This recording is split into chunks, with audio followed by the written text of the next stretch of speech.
इस जगह के नज़ारे काफ़ी खूबसूरत लगे मुझे। मैं बताऊँ आपको, ये जगह मुझे बिल्कुल तो थोड़ी हिस्ट्री जोग्राफी हो जाए, इसका एहसास मुझे महसूस हुआ यहाँ पे बैठते हुए। तो आइए, रास्तों में मुझे अस्त्र शस्त्र सब कुछ देखने को मिल रहा है।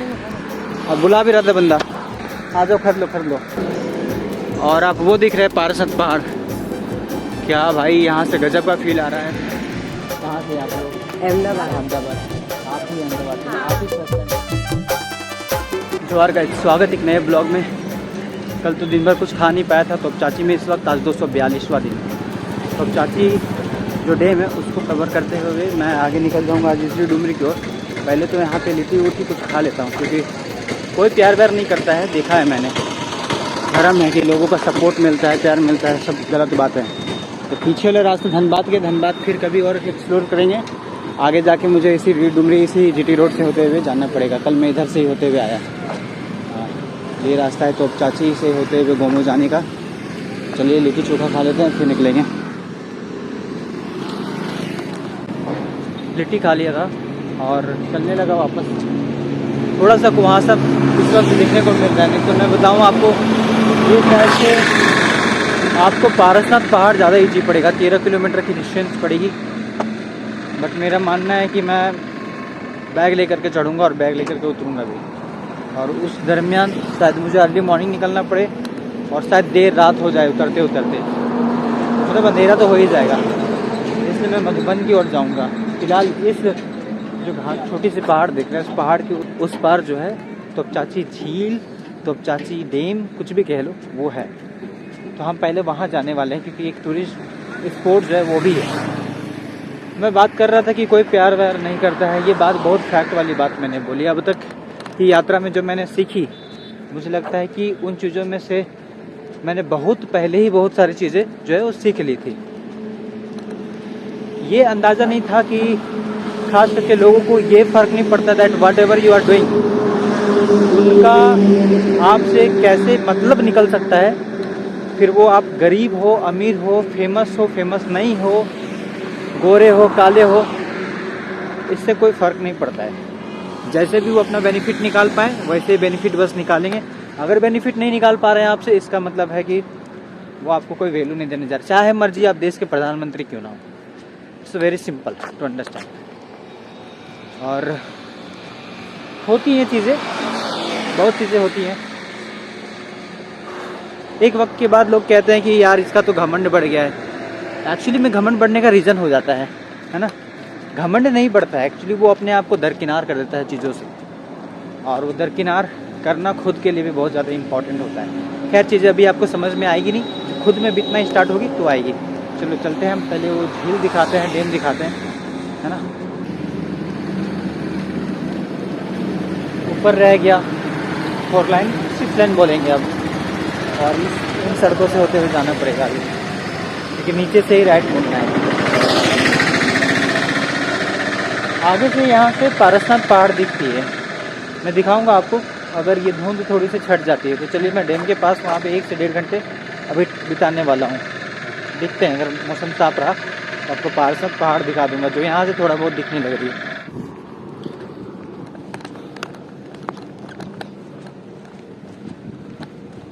तो if I am not wrong, हमें इधर से ही होते हुए जाना है। और वो गडेरिया वाला जा रहा है, उनसे ही पूछ लेता हूँ। ये डैम वाला रास्ता इधर ही है क्या? डैम वाला रास्ता इधर ही है, डैम झील इधर ही है। किसी में जाना ना, बता तो रहे हैं किसी में जाना है। कितना दूर है यहाँ से? यहाँ से 1 किलोमीटर। चलिए, एक गेट तो नज़र आ रहा है। ड्र ड्र, अरे कुछ सुन नहीं रहे लोग।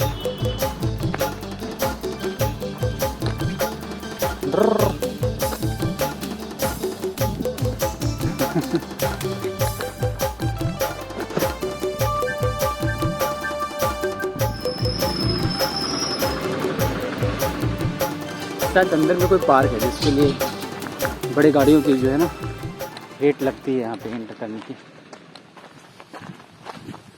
सीधे सीधे पेड़ों के बाद ना कुछ मुझे दुकानें दिखने लग रही है, और मुझे लगता है कि लगभग झील आ ही गए हम लोग।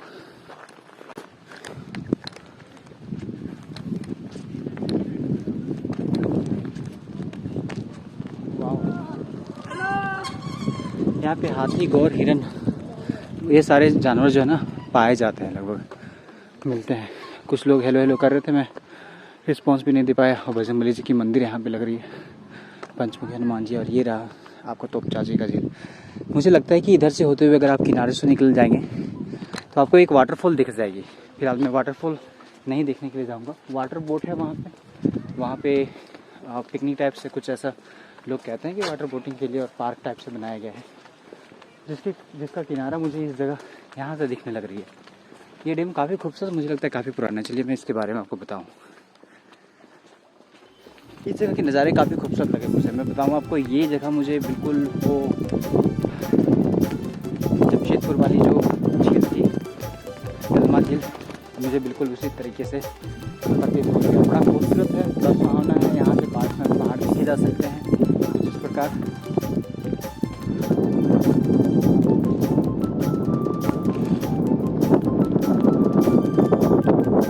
हाँ जी, तो थोड़ी हिस्ट्री ज्योग्राफी हो जाए।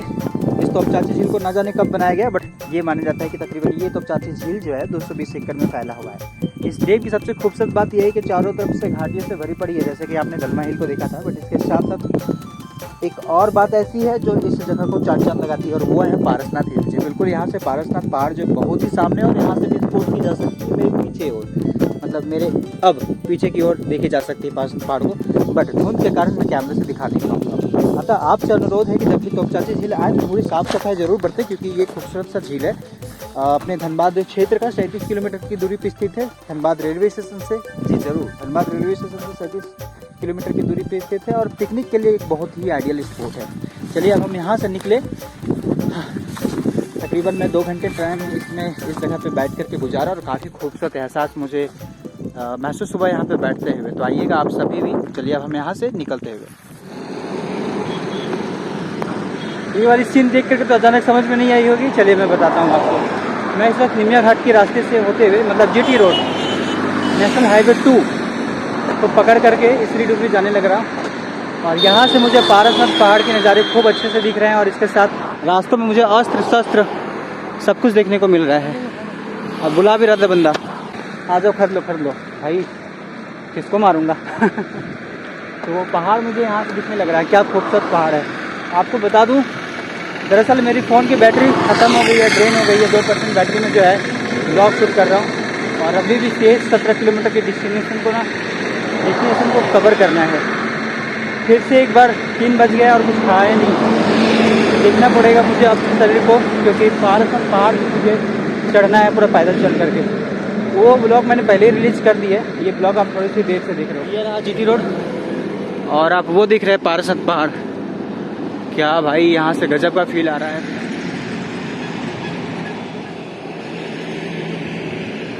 अभी हाईवे में ही रुका हुआ था चिंतपुर। यहाँ से नज़ारे देखने में क्या मस्त था। तो मैं बैठ गया आधा घंटा और निहारने लगा। थोड़ी सी फ़ोन चार्ज कर ली, 1% था, तो पावर बैंक में बैटरी नहीं थी, उसमें से भी 5% ही चार्ज थी।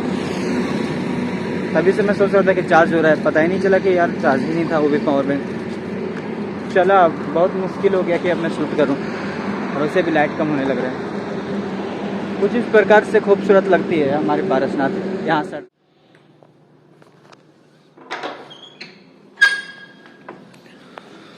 गुड मॉर्निंग गाइस, स्वागत आप सबको एक नए दिन में। 243 दिन हो गया मैं रात को इस धर्मशाला में रुका हुआ था, जैन धर्मशाला। मेरे जीवन में ये मैं इस जगह पे दूसरी बार आ रहा हूँ। फर्स्ट टाइम आया था यहाँ पे वर्क करने के लिए। तो बता दो, श्री दिगंबर जैन पीस पंथी में मैं रुका हुआ था। सुबह का टाइम है। कल मैं वीडियो ख़त्म नहीं कर पाया था, बट मैं अब यहाँ से निकलते हुए वीडियो ख़त्म करूँगा। चलिए मिलते हैं। हाँ जी, तो रेडी हो गया। अब मैं यहाँ से निकलने वाला हूँ क्या, मैं निकल ही रहा हूँ। और यहाँ से जैन धर्मशाला बिस्पंथी के सभी कार्यकर्ताओं को धन्यवाद देना चाहता हूँ। आभारी हूँ उनका कि उन्होंने आज यहाँ पे रुकने की व्यवस्था करवाई। अब चलिए प्रभु के आशीर्वाद लेकर के आगे बढ़ते हुए श्री दिगंबर जैन बिस्पंथी कोठी से गमन करते हुए। और ये कुछ भाई, कहाँ से आप लोग? अहमदाबाद से। आप ही अहमदाबाद से? आप ही फर्स्ट टाइम कल मिले थे? आप मिले थे? हाँ। चलो मिलते हैं। आप लोग क्या आ गए ना उधर से? आप लोग भी आना सम्मिल ठीक है। ये देखो अहमदाबाद से आते हैं हमारे झारखंड में, आप लोग को भी आना चाहिए। चलिए बाय बाय। वैसे तो मैं जा ही रहा हूँ, आपको दिखाऊंगा जरूर। वैसे मैंने ऑलरेडी बना ली है एक ब्लॉग श्री सम्मेत शिखर जी की पूरी यात्रा जो मैंने करी, वो आप देख लेना। मैं वैसे डिस्क्रिप्शन में लिंक भी दे दूँगा। वैसे चलिए, इधर वैसे स्टेशन रह गया पारसनाथ का। मैं आपको बता दूं कि अपने झारखंड में इकलौता ऐसा रेलवे स्टेशन है जो टूरिज्म के लिहाज से सबसे ज़्यादा रेवेन्यू गवर्नमेंट यहाँ से उठाती है, इसी रेलवे स्टेशन से, पारसनाथ। यहाँ ना कि सिर्फ झारखंड के लोग बल्कि पूरी दुनिया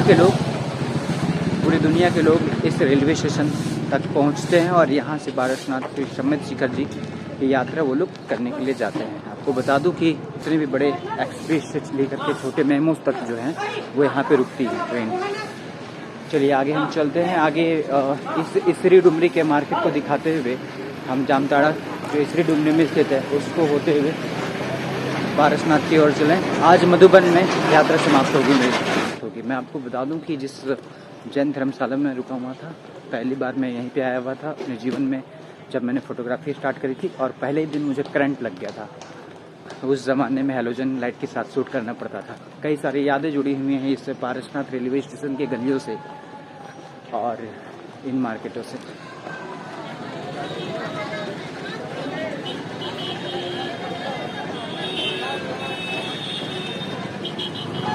ये जो आप जगह देख रहे हैं ये डुमरी कहलाती है और इधर से होते हुए आप जैना मोड़ की ओर निकल जाएंगे, खुसरो जैना मोड़। और आगे से होते हुए जामताड़ा जगह मिलेगी जहाँ से आप राइट मुड़ेंगे, पारसनाथ की ओर निकल देंगे मधुबन होते हुए। तो फाइनली ये रास्ता मधुबन की ओर, यहाँ से 17 किलोमीटर दूर मधुबन है। तो मतलब आज की और जो दूरी तय करनी है मुझे वो 17 किलोमीटर है।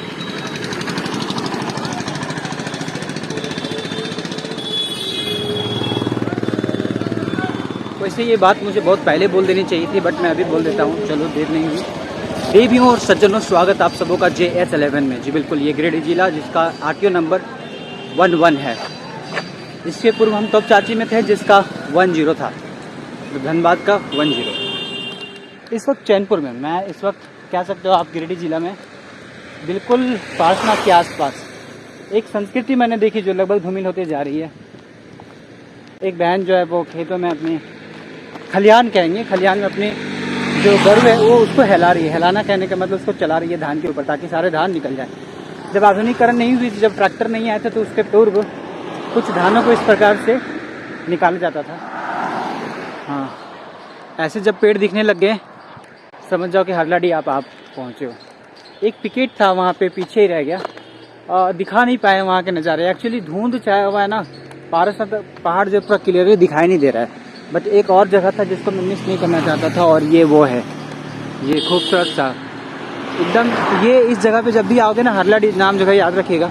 पारसनाथ जाने के क्रम में दोनों ओर से बरगद के पेड़ एकदम इस प्रकार से लगे हुए हैं, बने पड़े हैं, जैसे कि लगता है कि हम गुफा में घुस रहे हैं, एंटर कर रहे हैं। बहुत मज़ेदार जगह है ये, और इसलिए मैं इसको स्किप नहीं करना चाहता था। मेरे दाहिने और थोड़ी दूर में पारसनाथ पहाड़ यहाँ से दिखती है और खुले आंखों से भी दिख सकती है। और क्योंकि धुंध जो है ना काफ़ी छाई हुई है, ठंड के दिनों की यही समस्या है कि जब आप यहाँ पे आएंगे तो काफ़ी धुंध छाया होगा और दिखेगी नहीं।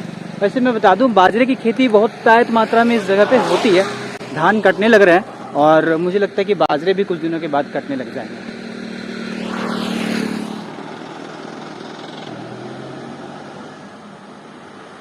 अब ये कौन सा गांव है मुझे नहीं पता, बट बिल्कुल हम लोग पारसनाथ मंदिर की ओर मुड़ने लग रहे हैं। मधुबन यहाँ से 4 किलोमीटर है, जहाँ से मुझे राइट लेनी है, और वहाँ से 10 किलोमीटर का पहाड़ चढ़ना पड़ेगा पार्श्वनाथ मंदिर को दर्शन करने के लिए। श्री सम्मेत शिखर जी, जैन धर्म को फॉलो करने वाले लोगों के लिए एक तीर्थालय, एक पिलग्रिम प्लेस आप कह सकते हो। ये तो फाइनली इस स्पॉट में पहुँच चुके हैं जहाँ से मात्र 4 किलोमीटर रह गया है। ये महागेट मैं बोलूँगा, एक तोरण द्वार, काफ़ी खूबसूरत बनावट है यहाँ की, और गिरिडीह जाने वाली सारी बसें यहाँ पे रुकती हैं। इस जगह से ही होते हुए आप अंदर 4 किलोमीटर दूरी को तय करते हुए पारसनाथ पहाड़ की ओर चढ़ते हुए। फिलहाल मैं कुछ खाना खाऊं और फिर यहाँ तकरीबन शाम ढलने को है, और ये मुख्य रास्ता। CRPF की भी फोर्स जो है आगे में है, बटालियन देखने को मिलेगी। ये महान दरवाज़ा कुछ इस प्रकार से दिखता है, काफ़ी खूबसूरत कलाकृति की गई है इनके दीवालों में। और आपको यहाँ पे झारखंड के लगभग विभिन्न प्रांतों से लोग आते हुए दिखेंगे और गाड़ियाँ भी। इस वक्त शाम होने लग रहा है, लोग दर्शन करके नीचे उतर करके वापस मधुबन की ओर जा रहे हैं। चलिए मैं भी चला। ये देखो, ये मंदिरें दिखने लग रही, इसका मतलब है कि मैं मधुबन पहुंच गया हूं। तो ये मेरे जीवन में तीसरी बार मैं मधुबन पहुंचा हूं।